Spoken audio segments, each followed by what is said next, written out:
Well, if beauty is in the eye of the beholder, maybe love is too. Dr. Gerald Epstein is a psychiatrist and the director of the American Institute for Mental Imagery. He says face reading or morphology can be your best guide to finding long-lasting love and resolving conflicts. Dr. Epstein, thanks so much for joining us. Oh, thank you for having me. All right, so break it down. Face reading, morphology, what is it?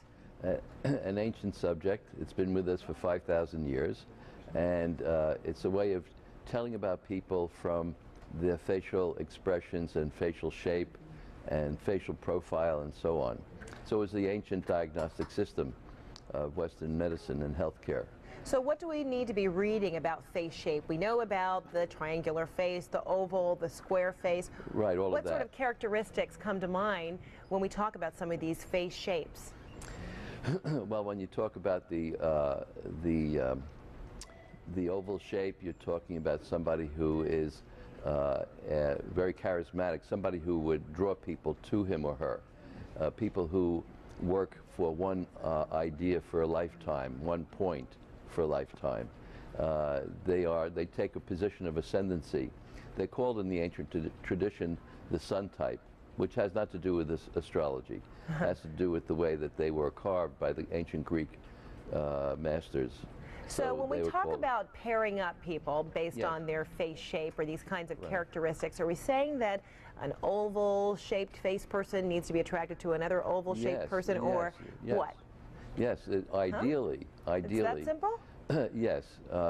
Ideally, the oval shape would go very well with the circular shape. So that's the sun and the moon, and they make natural combination with each other. All right, so let's talk about some well-known faces. Okay. Angelina and Brad.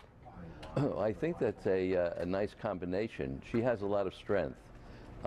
She's a pillar of strength and has a strong yearning and direction for family life. And I think this can help him in terms of settling down because he's an adventurous type, but there's a certain soft side to him. And I think that he's ready for fatherhood. But she's really the pillar that he can count on. She's much stronger than would appear by the kind of what we would say sexual image that's portrayed about her, or sexy image portrayed about her. There's much more to her than meets the eye, no pun intended. All right, and how about Tom and Katie? They are not so necessarily a natural connection.